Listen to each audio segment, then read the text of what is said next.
Welcome, Bronies, to the FOB Equestria Podcast. I'm Saunter Hoof, your friendly neighborhood moderator, and today with me we have Brony Joe, Commander Firebrand, Sup? Dizziest Beef, Gentlemen. and Silvermane. You guys get off my lawn. Okay, You starting... have to catch me first. Okay, Mr. so... Wilson. This has already descended into chaos. Jeez. Chaos. So, how are we guys doing today?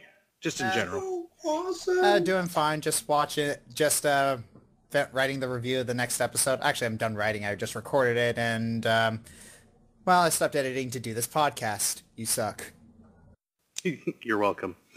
I'm Can't on spring complain. break. Spring break. Yep. Spring break. Because we're in college. Spring break. Yep, 72. I got a 72 as a reward for kicking butt at Mardi Gras. What was your biggest challenge at Mardi Gras? Marching 7 miles with a bunch of stupid drunks on both sides of me and being pelted with a beer can. That was Was this You on want- Bourbon Street? What? Yes, you will never meet a more wretched hive of scum and villainy. Yes, I've been on Oh, Bourbon that's Street. I was true. not impressed. You know what? You know what the cool thing about Bourbon Street is? It doesn't even have to be Nothing. Mardi Gras for them to party. You know, it's It's pretty fun. It's pretty Louisiana, funny how what we better were do they have to saying. It's let's drive down to New Orleans. It's like that city so pretty when there was trash, plastic bags, beads, puke, Yeah. all Oh, over the. jeez. It's like that city so pretty. I'm sorry. What? It was a little untruthful. Did you see Hey, any? hey, that's Bourbon Street for you. Did you see any riot control cavalry by the police? Yes, I actually stepped in their horse's poop.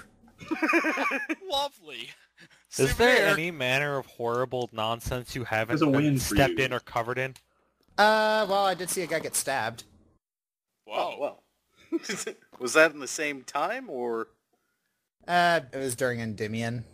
a what? During the crew of Endymion, it's one of those themed parades. And I also got to play in the Superdome, the Mercedes-Benz Superdome.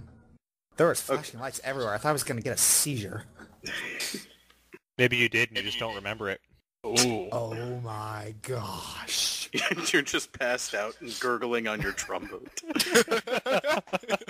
That... I think we're horrible people. Yeah, We are probably. horrible people. I just... Mardi Gras was a bit scarring for me. Makes I you actually bitter saw and it. jaded. Scarring both mentally and physically. It's like my feet are like covered in blisters. Nice. Those I, core uh, frames can't be good for your feet. Oh, they're not. I actually saw Stomp on Mardi Gras. I didn't even know it was Mardi Gras. But yeah, Stomp came to the school that I go to school at. And that is an awesome The school show. that you go to school at. Yeah. Redundancy. Don't mock Yes. it. Department yes. of Redundancy Department. Yeah, I'm going to have to call it right to my Department of Redundancy Department office. But yeah, Stomp is an amazing show. If you guys have not seen it yet, you need to go. It is incredible. Super incredible. Yeah. It's insane. Super mega incredible. Or to I quote would, Bugs I would Bunny, go it's as far almost as saying that yes, mediocre. it is indeed super mega incredible. Okay. We'll move on to our first topic. So pretty much the only thing in international news this past week or two has been the Russian intervention into Ukraine. Holy shit. Yep. Madness. So, should I give a background history for everybody about like what this thing's about? You Sure. go, girl. For the walls. Okay. So I'll try to make it short. If you guys really want to, go to like John Green's channel and look it up there, or go to Wikipedia or something. But basically, the whole idea here is a timeline of events, protests because of a kind of corrupt and mostly unpopular president or prime minister or whatever he is. I think it's Yanukovych or something like that. Yes. Ends up getting ousted by protesters who basically seize control of the parliament, and the parliament votes him pretty much out of office. He flees the country, ends up in Russia, ask the Russian military for assistance, and they intervene in Crimea. The thing about Crimea is a peninsula off of Ukraine and is actually not physically connected to Russia. And they get most of their utilities, water, food, electricity, from the Ukraine. Overall, they are a kind of semi-autonomous region. They have some of their own. They have kind of like their own Crimean government, but they're still officially part of the Ukraine, and they have been since the 1950s, when the Soviet Union actually gave Crimea back to Ukraine as kind of like a gesture of goodwill. There is a base, specifically the only Russian naval base in the Baltic Sea that has access to the Mediterranean. I think it's Sevastopol. Yeah, something like that. Yeah. And that's where their Baltic fleet is located at. They're allowed to have about 25,000 troops on that base. And when all this started to go down, they went ahead and apparently expanded that. I think the latest reports were by at least 6,000 troops. And they started filtering out into the rest of Crimea, started blocking off roads to access Crimea. They started taking control of like ferries that were going from Crimea to Russia. They started surrounding Crimean military bases. But the silliest part about all of it is that they're pretending that they totally didn't invade at all, or at least didn't deploy troops to Crimea, even though there's plenty of videotape of like this massive air wing of helicopters transporting troops over to the airport. And they originally, I really like how subtle that the Russians were trying to be, because they were trying to hide the fact that they were Russians, even though one of the reporters got somebody's name to be Vladimir. The Russians accidentally brought along a Russian naval flag and put it up, and it was quickly taken down. Hey, just because his name is Vladimir doesn't mean he's Russian. That's yeah, racist. Okay, It'd be fine. funny if it weren't so sad. But then, on top of that, their gear was all, of course, Russian. But I mean, you could think that was Ukrainian, except for the fact they were carrying Russian service rifles, and they all had Russian, basically Russian scopes and stuff on them too, and all that tactical stuff. And then when that was brought, to say the Ukrainians don't use the AK-74? Well, but that's the thing. They don't have the same equipment types. Rather than they kind of have like this weird mishmash, mostly Russian, but it was pretty clear, especially from the helicopter squadron that dropped in, because it was like 30 or 40 helicopters just flying over the Ukraine to their air base. The only or I should say naval base, the only naval base where the Russians are located at happened to have a squadron of helicopters land that day, and then just so happened that these peaceful villagers from surrounding defense communities showed up and blockaded all the roads. It's kind of ridiculous that they were trying to convince people that they totally weren't in the Ukraine. But so I guess pretty much that's where we're at right now. The Ukrainians want them out. The Crimeans, a lot of people in the West who are from the Crimea and the Ukraine have said that they don't really want to be part of Russia. They like the Russians and they want to deal with the Russians, but they don't necessarily want to be part of Russia.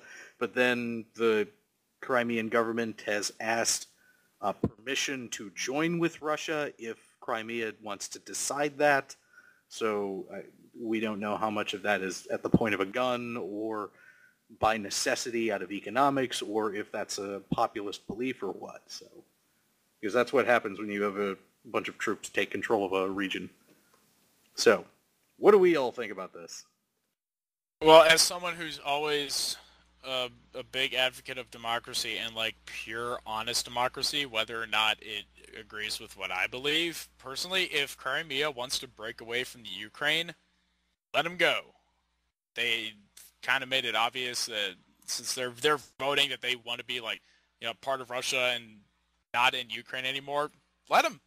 What's the point in holding on to them if they're just going to be upset about it the whole time, just start causing trouble? I do think there might be more to it. I hate to be... this kind of person, but I mean, the Russians are there. Who says that they're not, influencing the unstable government there?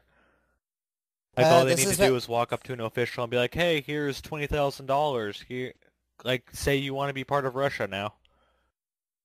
I'm in the Marine Corps. I don't get paid to think. These decisions are being made by hundreds of people, thousands of times more intelligent than I am. So it does me no good to worry about it. You're also in the band. Exactly. And Josh, it's okay. Your opinion doesn't matter until you're a lieutenant colonel anyway. Pretty much. What, Silverman? Well, you're me a cold personally, I think warrior. it's been blown out of proportion a little bit. I mean, we need, the American media loves having a crisis of the week, and yeah, they can scream and yell, they can run with their pants on fire, but I really don't think it's gonna be that. I don't see it leading into World War III or anything. Yeah, that's been pretty much put out by all of Europe and even the Republicans. Like, I think John McCain was like, well, we want to do stuff, and you got to stand up against Putin, but military option probably isn't the best decision here. I mean, if the Republicans are saying it and they don't have any good feelings towards the Russians anyway, then I seriously suspect that there's just no chance of real military intervention. Not to mention that the Ukraine is not a NATO country. Officially speaking, we don't actually have to protect them from an invasion. We did sign a treaty in 1994 or something that said that we would agree to kind of non-interference and would protect the Ukraine from non-interference. But what that means in diplomatic international relations speak is up in the air. But there's really no chance of there actually being a war or anything like that. It's funny about some of the Republicans yelling and screaming about how this shows a lack of leadership in the United States, blah, blah, blah. These same people were awful quiet in 2008 when Putin invaded Georgia. Same exact situation almost. Well, I don't know about that. I will say McCain used the phrase, we're all Georgians now. And I think he was trying to push for some sort of support for Georgia, but again, I don't think he was pushing for military intervention then either. And the way that whole thing turned out with Georgia, and the reason it's a little bit different from the Ukraine is because when we got the facts on the ground, it looks like Georgia actually may have provoked Russia a little bit, because when they went into South Ossetia, they actually may have actually attacked Russian positions when they did that. So I guess Russia decided that they didn't like that. Do not mess with Mother Russia. You will not mess with the Soviet Union's plans. Oh God, here we go. Oh yes. Sandwich. It's bad Russian accent Saturday. Yay! You do not know who I am. I am cleverly disguised as Ukrainian insurgent. I am most definitely not Russian. Not at all. And I told you this earlier, but again I say that's even less believable than the Russian voiceover from Battlefield 3. Yes, good. We're fucking them up.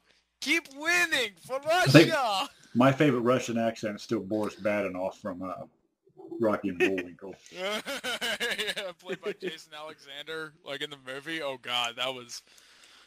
I don't know if you're talking about the movie or just the show, but the movie was pretty... It was awesome. I mean, Jason Alexander.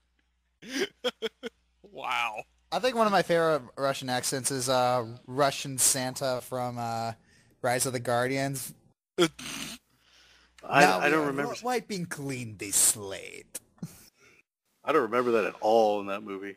Could you imagine if the Americans tried to do that? We send a Marine battalion somewhere and pretend they're of a different origin. We send a bunch of Marines. They go get the hillbilly out there who's like West Virginian Appalachian moonshiner. Yeah, it's Alec Baldwin doing a Russian Santa. That was just weird. My favorite Russian accent, every other character on the movie Anastasia. Rasputin. That's got to be one of the most awesome villain songs ever, In the Dark of the Night. Yeah, or the fat guy, who's the fat good guy. I don't know, but there goes the dining car. Womp, womp, womp. That was a good movie. But I digress. I'm totally digressing right now. No, I think this is completely on topic. Oh, of We course. start talking about world crises, and then we just get into bad movie accents. Great. Kind of like what Silvermane was saying there, and I'm just going to try to get this conversation back on track like a Patriot missile. Kind of like what Silvermane was saying about how we're just blowing this out of proportions. Like, I think probably the big objective Russia's trying to take away from this is be good friends with Crimea so that we can increase our naval influence in the Mediterranean Sea area. Now, long term, I can see where, like, you know, the U.S. is getting pretty upset by that. Obama is warning Russia about some costs, quote unquote, if Russia doesn't pull their troops out of Crimea. But, like, Putin's been on a pretty good track record of calling a lot of bluffs by President Obama. So, like, do you guys think that we are probably honestly going to do something, or is it just going to go silently away into the night like the South Ossetian War in 2008? I'm of the opinion right now that basically the days of world wars, of the giant superpowers of the world going at each other and huge combat, I think those days are done. 'Cause, I mean, right now, I'm not sure about this. I don't have any facts to back it up, but I heard like the Russian ruble right after the United States said there's going to be great costs afforded to them. Like the ruble dropped about a third of its value overnight. Yeah. So I saw right that. now, It wasn't necessarily about ready to collapse again. Yeah, it wasn't necessarily because of that. Like the Russian ruble has actually been weak for a while now. It's been weak since the collapse of communism. I know And that. ever since it's been invented, it's been weak. Good point. I mean, I don't think. First of all, I did hear a commentator try to explain that, you know, if the United States tries for some sort of economic sanctions, they'll only have a moderate effect because, I mean, the trade relations between the United States and Russia are not really that great, but it would hurt them overall. Again, at the same time, we don't necessarily have a protectorate relationship with the Ukraine, so there's really nothing big in that direction. They're kind of on their own. I think the most accurate thing I heard was somebody actually in my university saying that Putin's just following an old Brezhnev doctrine, saying that countries within the Russian sphere of influence should not be leaving the Russian sphere of influence. And as a former KGB agent that he is, I'm pretty sure that that's probably not far off from what he believes, and that's pretty much where their economic power comes from. They're never going to give up the Crimea because that's where their Baltic Sea Fleet is. So that's not even an option. That's why it's not on the table, and that's why he deployed troops. From a strategic perspective, you don't lose that. It's the same reason why the British would fight over Gibraltar or why we would fight over the Panama Canal. You just don't want to lose it. Yeah, another big thing about that, too, when something like this happens, you know, it's always a good idea to look at the business and the economy, and the stock market's booming again right now. The S&P just did another record. Stocks are back up above 16,000, so the business community and the investors don't seem to be too worried right now. You know, but there was also a pretty good jobs report, I think, like 175,000 jobs added or something like that. So that might have something to do with it too. For Dizzy, your point on large kinetic wars, I do think I don't want to take the theory that Theodore Roosevelt did after the Spanish-American War and say that there's no chance for large wars, but I think there will be large wars in the future. Probably within the next 50 years, there'll be a major war between major powers, but it's going to be fought at a large irregular scale, maybe mainly by irregular troops. And if anything's influenced my decision on that, it's what I've learned about the Falkland Islands War, and that, you know, you lose the British and the Argentinians lost troops and equipment that took decades to acquire and train, and it was within just a few months, and it was really costly to both countries to do it. So it's like if there's going to be a large kinetic war, there's probably going to be a very fast, high-paced, high-losses scenario, and then it's going to devolve into a kind of a regular guerrilla fight with lots of economic and political nonsense running around, and we have to fight a war like that all over again. The Falkland Islands War presents what a modern kinetic war can cause in regards to casualties. The Argentinian fleet had a ship called the General Belgrano, which was a refit American light cruiser from World War II. When the British sank her, it killed 323 Argentinians, which is about half the casualties sustained by them in the entire war. If you sink a modern U.S. supercarrier, which can be done with a few anti-ship missiles, and kill most of its crew complement of 3,200 people, then you're talking about matching up with the bloodiest day in American history, the Battle of Antietam, by losing a single ship, just one. So if we're talking about high kinetic warfare with anti-ship missiles, tank battalions firing uranium-tipped weapons, it means that a high kinetic war would be real pricey right up front and then have to calm down real quick into a nasty, irregular conflict. That's what I think the future of war looks like. I see what you're saying, but my point is that between nukes and, as Russia's proving here, just economic means, being able to have a war these days, you just already need to borrow so much money from other countries, and suddenly none of the big countries out there who have the money are willing to lend to you. You can't fund a war. Now, at the same time, I did also read an article a while back that was saying that areas of the Middle East, specifically like Pakistan, Afghanistan, Iraq, they're looking quite a lot like the countries that started World War I. And the whole tensions there, and they're saying that could spark like World War III in the Middle East. Oil alone is a huge thing to keep people interested in that area and willing to fight for it. Yeah, the power balance there in the Middle East is probably the craziest part about that. Even in a situation like that, there's no longer, I think, the desire to simply eliminate Israel. I don't even think that they think that's possible. Like, a World War III would have to specifically be between three players: Saudi Arabia, Israel, and Iran. And Israel's probably not going to launch first. Saudi Arabia doesn't want a war because they're already economically dominant. And Iran isn't completely stable enough internally to actually start a fight. I'm not even sure they've even recovered from the Iran-Iraq war. That people don't even realize how bloody that was. I think they killed like a million Iranians in over like 5 or 10 years or something like that. That was really more like a World War I for them, and I don't think they even want to try and do that again. Not to mention they're not in an economic position of any value either. So that leaves Saudi Arabia and Israel with an okay-ish economy, Saudi Arabia with a good economy, but also a lot of money is coming from the United States and from Western Europe. So I think that economics is the real indicator of when wars are really going to start and how much they're going to be about, because it's always about some amount of economics.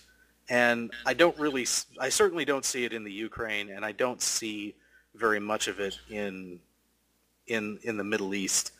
Obviously, oil is important, but I don't see them risking that oil and that economic powerhouse for many political reasons, if any at all. I guess I do understand your point. I don't know what the future's going to bring. I don't think either of us really do, because we're just assholes on a Brony podcast talking about international relations. So yeah, my main point was I don't think it's near as big as some of our overhyped media is making it out to be. It's not like the beginning of the end. I mean, it could be. Don't get me wrong. I don't know the future either yet, but I don't think. Well, then again, World War I was just started by one guy dying. True. Yeah, but that was kind of a problem. That was almost going to happen because of the way the empires were set up. That the empires economically would have to clash with each other at some point.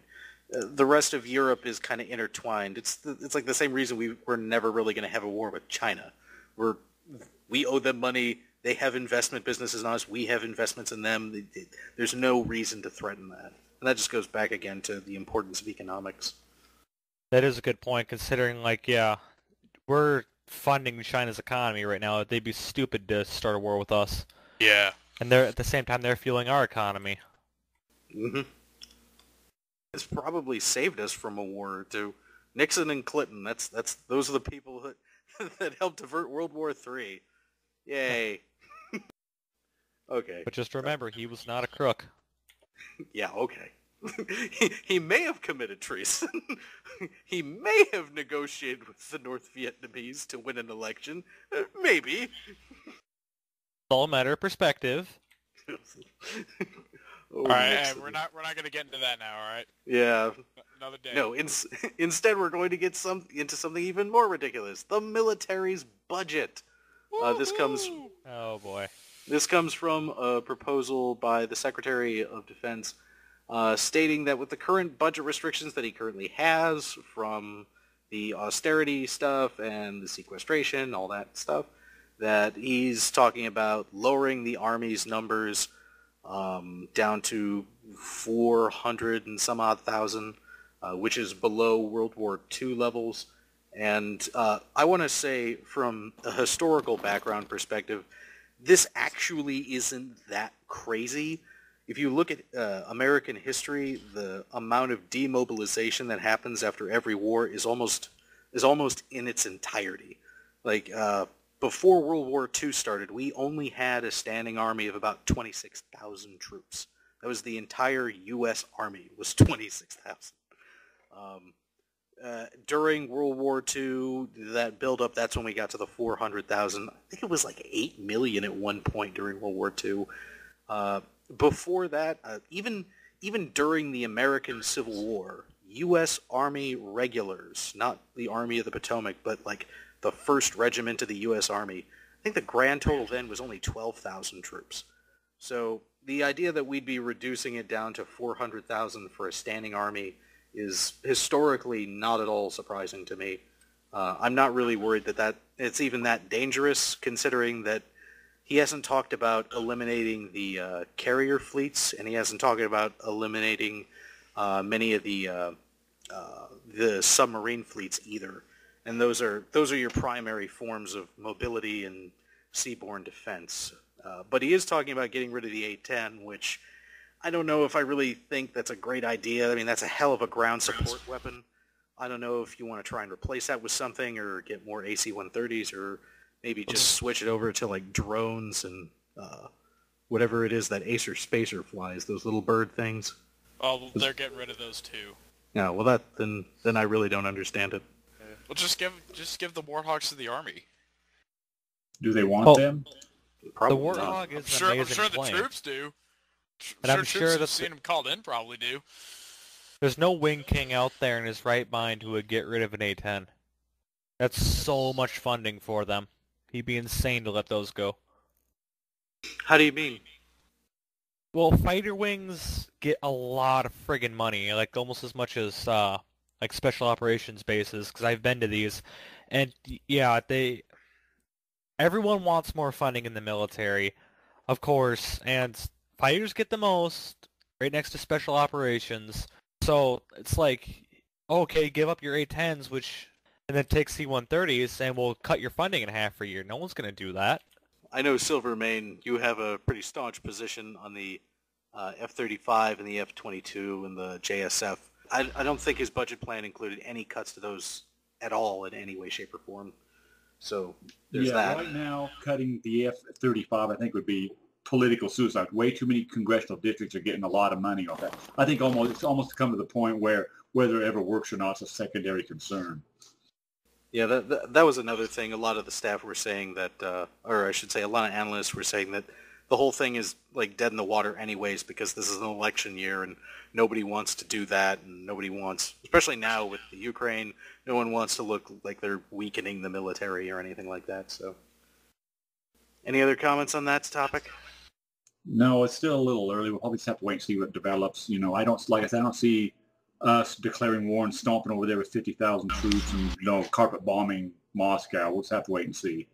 Yeah, I don't see us really expanding into a military position in Ukraine, and I don't really see us worrying about the budget too much until next year, probably. As far as the whole budget thing's concerned, I just have to laugh that after reading about how the Army was going through these extensive testings for new camouflage patterns. Here, the latest is that they're trying to do a digitalized multicam, and yet they're trying to do these budget cuts. And just face palming every 2 seconds, reading about this stupid crap. Like, And who hasn't heard about the Army's Iron Man suit that they're spending millions of dollars developing? oh god, that. And yet, all I ask for is to put a freaking piston into the M16s and M4s. That's Well, all now- I want. All I'm Well, that- asking for is a uniform that won't stick to my skin when I get lit on fire because I'm covered in grease, fuel, and all manner of other nasty chemicals. I should say, Brony Joe, that your dream has come true, because at least for the Marine Corps, they've accepted the HK-416, which is exactly what you're talking about. It has the spring instead of being gas-operated. Yeah, and they say the Marines only get second-hand shit. Nope. Give me a break. Hey, wait a minute. We do get second-hand, Yep. but we were Now, also why- the first why are ones you to figure talking- that one out. You know, do you know how expensive M416s are? It's like insane. That's probably the only reason why I'm not gonna get, as much as I want a piston AR system, I'm probably not gonna get an M416 because they're so expensive. The 416 is a short-stroke gas piston, for the record. Thank you. Which is why I like it instead of the direct gas and pigment crap. Getting every single part dirty. No thanks. Yeah, it's not great. Thank you, Eugene Stoner. Jerk. My middle name's Eugene. Does that count? Cheap Yes! bastard. I hate you. I'll bet both of you are cheap bastards. Chrome line the barrel? Nah. Who needs that? It's not like these are going to get dirty at all. I mean, they're going to take care of their weapons, right? Yeah, they're going to of Nam, course so... they are. Yeah, they're going to the jungle, but they're soldiers. They can take care of everything. They can keep it clean. Okay. Oh, nope. Alright, that's enough for political discourse and military discourse. Let's move on to Brony-related things. Not too much, but I know you guys were so eager to talk about the Breezies. Thank you for that response. I'm so glad you brought that up. Bring up in another shop. I can bring them up now. Go ahead, Silver. Okay, you remember in the beginning of the show how hard Twilight had to struggle to do certain spells, like changing an orange into an apple into a frog and all this. It seems like, and when she had the magic duel with Trixie, I'm going to say that Twilight right now, its magic is almost stronger than Celestia. You seen how she changed everybody into Breezies and didn't even break a sweat. That was a bigger spell than she ever tried with Trixie.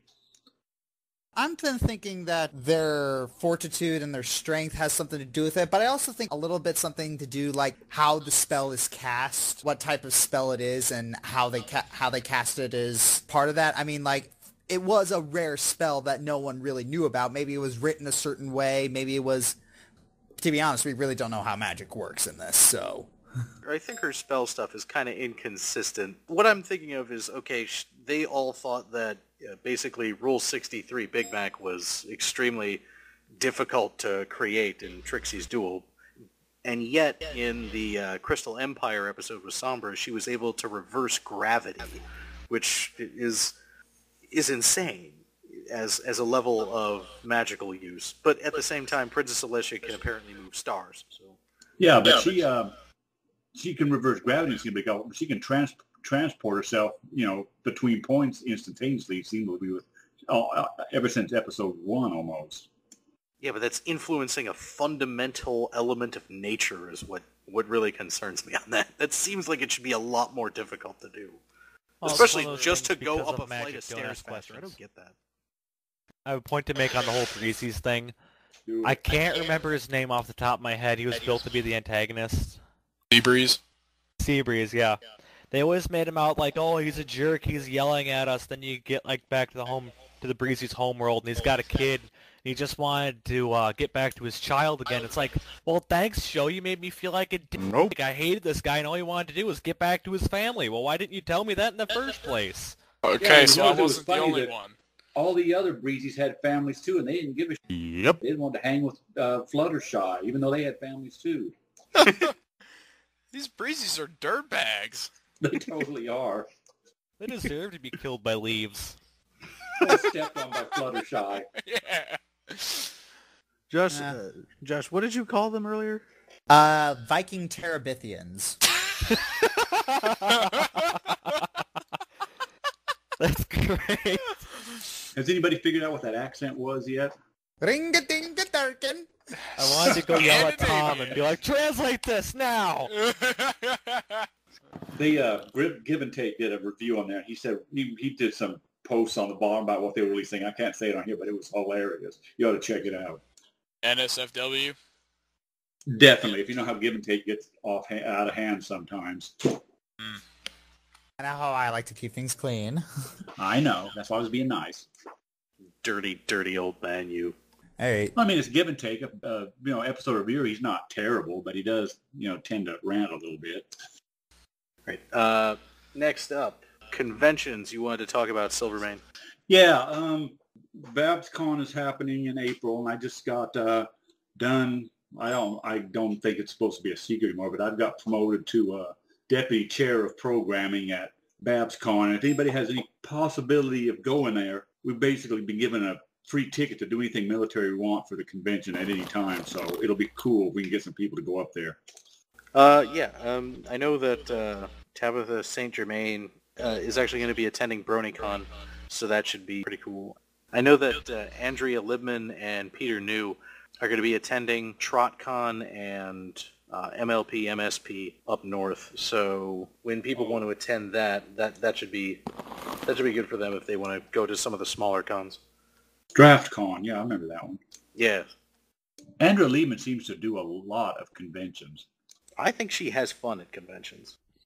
She has fun with the fans. What's so bad about that? I'm glad to see that Tabitha's starting to attend conventions too, because I know she hates crowds and everything, but I'm glad to see her coming out a little bit again. Now we can just get Ashley Ball to start appearing. Well, she usually does. I mean... Yeah, but you have to book Hey Ocean to get her these days. Well, she probably makes a lot of money that way, at least. I was going to say, I don't think she ever responded back from me bringing my Applejack plushie to the friggin' South Pole. Well, that just happens all the time. You probably didn't even see it. You should threw it into all the junk mail. We're going to have an interview with her, and you're just going to have to hand her a snow-covered Applejack and say that you brought it from the South Pole. I found this frozen in the ice. I think it's 1,000 years old. It's from aliens. Thanks, crazy person. Oh, thank you. Security. Security, help. Get this guy out of here. Don't worry, he's with us. That's even worse. Announced Tabitha so early. It's kind of exciting for BronyCon. I'd like to see who else they're going to get this year. They've shown the basically everybody that's had anything to do with the comics has already been announced, and Tabitha, which is one more main six than they had last year. So we'll have to see who else they can get. I know they have a bigger budget than they did last year for hiring VAs, and they're not. I think the disaster that was Las Pegasus is kind of fading out from everybody's memory a little bit. Probably that'll help. I really want them to get John Delancey over there if they get the chance, because obviously he's had a big part in this. And I really want him to sing with Peter New now. That would be all. John Delancey and Patrick Stewart. Yes. Oh God. And friggin' John Delancey would be in for that. Oh yeah. We gotta call some people. We gotta make that happen. We need his spy abilities. Tom's got the hookup with all those guys. He's the Fox spy. How the hell does some random Norwegian have so many hookups? Dude, I don't know, but he was like... Because he's a Norwegian Cyber Command. He's supposed to. Walking around with his suit and tie. Like, come on, Tom, really? Oh, God. He's the Norwegian spy. That's how he knows everything. Also, I think we did do a shameless plug for the FOB comic while we're here tonight, too. Well, you just did. Go. Did we? Well, it's time to do another one, man. What? Well, no, I mean, just go. Just say it. Oh, okay. Well, everybody, this is Silvermane here with some exciting news for the FOB home front. We have been interviewing some artists, and we have 3 awesome ones on board, and we are starting a comic starring some OCs of our favorite FOB members. That'll be taking place in a fictional forward operating base somewhere in Equestria.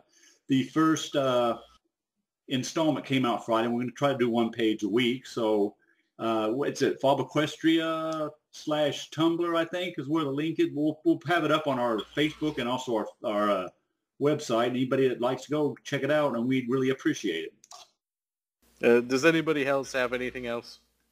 Okay, well, there is one thing. One of our YouTube viewers requested a topic for us to cover, and it was how do you deal with bullies?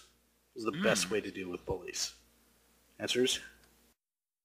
Well, these days they've really kind of changed from, like, back in the day, if you were getting bullied, no one gave a crap. But these days it seems like the bully just gets crucified. So bring the attention to people. Don't be shy about it. Like, if you don't think you can stand up to them face to face and like take them on, just get it over with and get a little fight.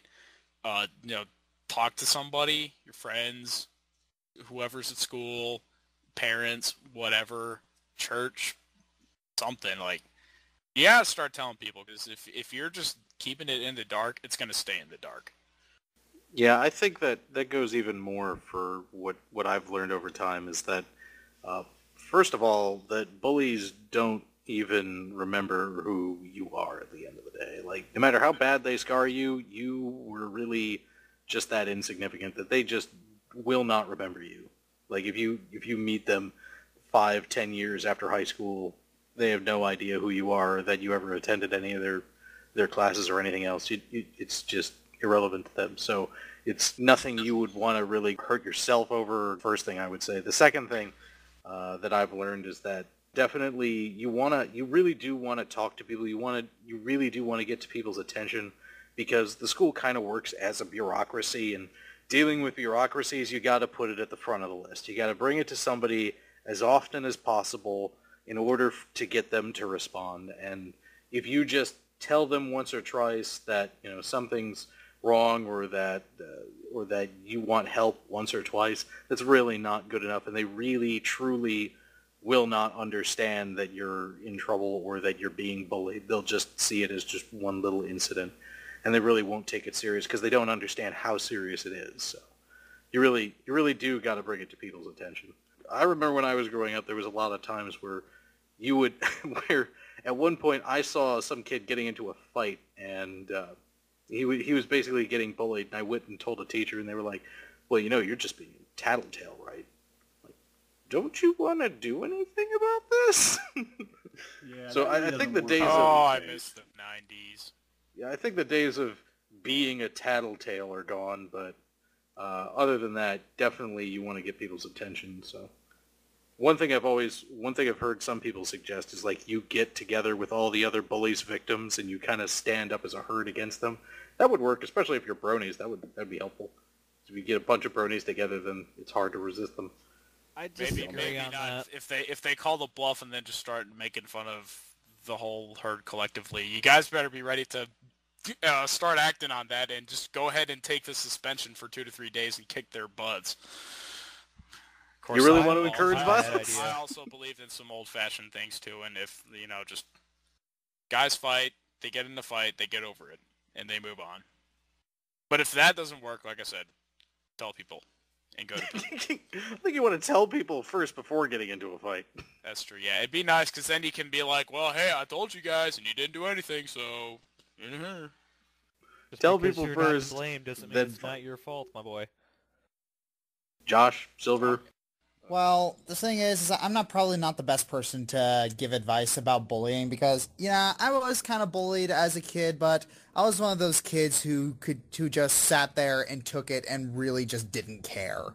They were just a-holes, and I just didn't care that they were bullying me. I can tell you guys that from my experience, whatever I tried to cope with when I was being bullied in school was that, I would go to people whenever I started freaking out and getting distressed about it, but my biggest problem was that I did not name names and point fingers and say, this person specifically did this or said that, and so nothing happened. If you go to people, you better be prepared to follow through and tell them who's saying what, who's doing what, when they've been doing it, how long they've been doing it, how many times they've done it. You need to just be ready to lay it all on the table, because going to somebody is only half of the solution. You actually have to tell them what's going on. As easy as that is, that's pretty much the only thing. Go to people, tell them. Yeah, that just flows into what I was talking about, it being very bureaucratic. This is how you get used to how bureaucracies work. You got to make it absolutely known to the system itself, and then and only then will the system respond. Anybody else got anything else? Nope. No, I'm good. All right, so we'll start signing off. Brony Joe? Y'all come back now. Firebrand? Generic outro. That works. Silver? Kill. This is Silvermane signing off saying stay brony, my friends. I love that. Dizzy? I would never really was on your side. My God, you bastard. This is Saunter Hoof signing off. Super Philly, bro.